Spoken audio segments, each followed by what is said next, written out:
Hey, c'est tout le monde, c'était d'aujourd'hui, le nouveau livre. C'est un Guillaume Musso. C'est une histoire vraie. Bienvenue dans l'inconnu de la scène.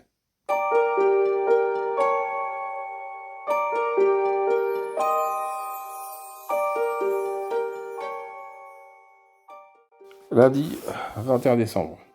Le tour de l'horloge. Paris. Cette fois, vous nous avez tous mis en danger, Roxane. La brigade, vos collègues, moi. La voiture banalisée venait de quitter l'avenue de la Grande Armée pour s'engager sur la place de l'Étoile. Le commandant Sorbier les serrait les dents pour la première fois depuis qu'ils avaient quitté Nanterre. Les doigts crispés autour du volant, le flic continuait ses reproches d'une voix lugubre. Dans le contexte actuel, si la presse apprend ce que vous avez fait, même le commissaire Charbonnet risque de sauter. Assise à côté de lui, Roxane, mon chrétien, gardait le silence, le regard tourné vers la vitre striée de gouttelettes, sous un ciel bas et gris. Paris était sinistre, enchaînant les jours sans lumière, depuis le début du mois. L'humidité était contaminée dans l'habitacle. Là, Flick se penchait pour pousser à fond les embouages et plissa les yeux. La masse lourde et fantomatique de l'Arc de Triomphe peinait à se détacher derrière le rideau de pluie. Par capillarité, la tristesse du décor lui fit penser à ce samedi, une manifestation où la frange la plus violente des Gilets jaunes avait saccagé l'édifice parisien. La scène d'insurrection avait fait le tour du monde, cristallisant l'atmosphère délétère qui empoisonnait le pays. Depuis, les choses ne s'étaient vraiment pas améliorées. Bref, vous me mettez tous dans la merde, termina Sorbier, en rétrogradant pour emprunter l'avenue Marceau. Plaqué au fond de son siège, Roxane encaissait des reproches sans même songer à se défendre. Elle respectait son patron, le commandant Sorbier, qui dirigeait la BNRF, la Brigade nationale de recherche de fugitifs. Le problème venait d'elle. Depuis plusieurs mois, elle traversait un tunnel sans fin.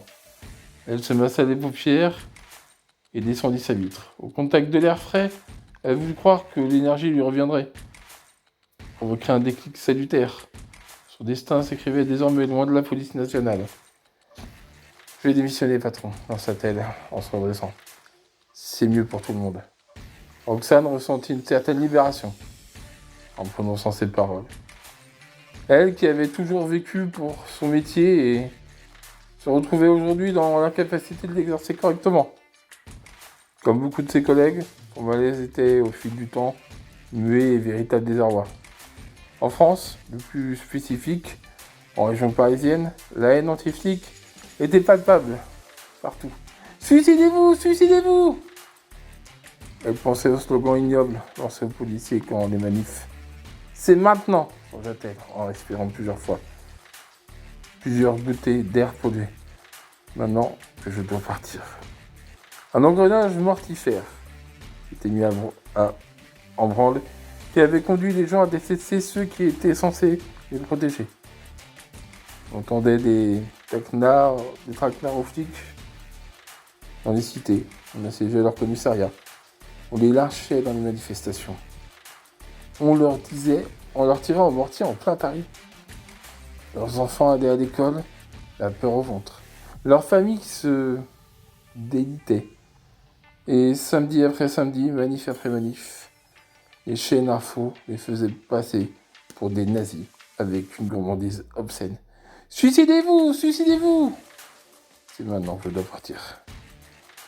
Elle avait de la chance de ne pas avoir d'entrave.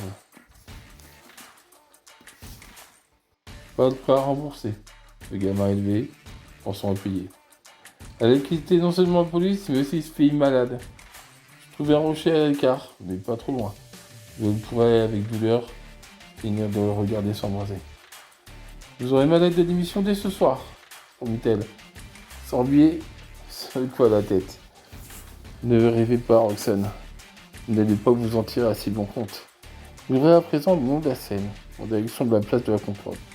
Pour la première fois, le fric montra sa mauvaise humeur. Je peux au moins savoir où vous m'emmenez? Vous mettre au vert. L'expression leur a presque fait sourire. Elle évoquait la campagne verdolante, la douce brise, les champs à perte de vue, le blé mûr sur le soleil. tintement des cloches des vaches. Bien loin de la réalité parisienne, une ville métastasée, sale et apathique. Ensuite, d'une couche de pollution et de tristesse sans fin. Sorbier attendit d'être au milieu du pont de la Concorde pour expliquer ce qu'il avait derrière la tête. Voici le plan, Roxane. Charbonnel vous a trouvé un service tranquille, pour vous faire oublier quelques mois. Donc je suis muté, c'est ça. Temporairement, oui. François Chardonnel était le commissaire divisionnaire qui dirigeait l'Office central de lutte contre le crime organisé, la structure que chapeautait la BNRF. Et mon groupe d'enquête. Le lieutenant Bozzaris assure un intérim. On vous donne une chance de prendre pied. Ensuite, vous étiez toujours pour nous laisser tomber. Roxane porta la main au niveau de son sternum, d'un reflux acide venait d'enflammer. Concrètement, c'est quoi cette nouvelle affectation ?